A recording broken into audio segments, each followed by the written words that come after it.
প্রার্থীর লাগে হইলো আমার পারিবারিক সম্পর্ক। আচ্ছা কিন্তু ভোটটা হইলো আদর্শই হতে হবে।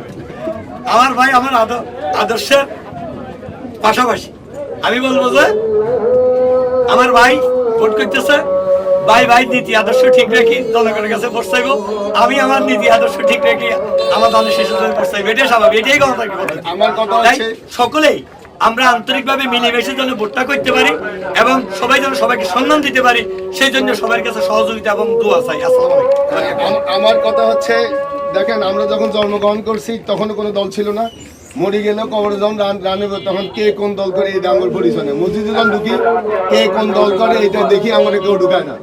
তা আমার একটা কনসেপ্ট, আমি দল মত নির্বিশেষে এই নোয়াখালী সোনামুড়ি চাটখিলে এমন একটা ঐক্যবদ্ধ সোনামুড়ি চাটখিলকে দেখতে চাই, যেখানে আমরা দল মত নির্বিশেষে একটা ঐক্যবদ্ধ কণ্ঠস্বর হতে পারি, সাধারণ মানুষের কণ্ঠস্বর হতে পারি। কারণ আমরা রাজনীতি করি মানুষের মানব ডেভেলপমেন্টের জন্য এবং এই সাধারণ মানুষের উন্নতির জন্য আমরা কাজ করি। তা আমি মনে করি এটার মধ্যে কোনো রাজনীতি চলে না।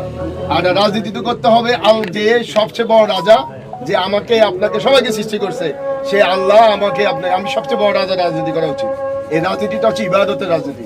তা আমি এই জন্য বলবো দল মত নির্বিশেষে সবাই এই সোনামুড়ি চাটখিলেকে সবার আগে রাখা উচিত এবং আমরা এই অঞ্চলের মানুষের উন্নয়নের জন্য কাজ করা উচিত।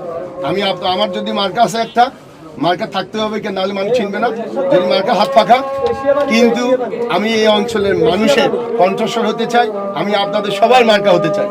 আমার মার্কা যেন আপনার সবাই আমার মার্কা, এবং আপনাদের এই কণ্ঠস্বর হয়ে আমি যেন সংসদে কথা বলতে পারি ইনশাআল্লাহ।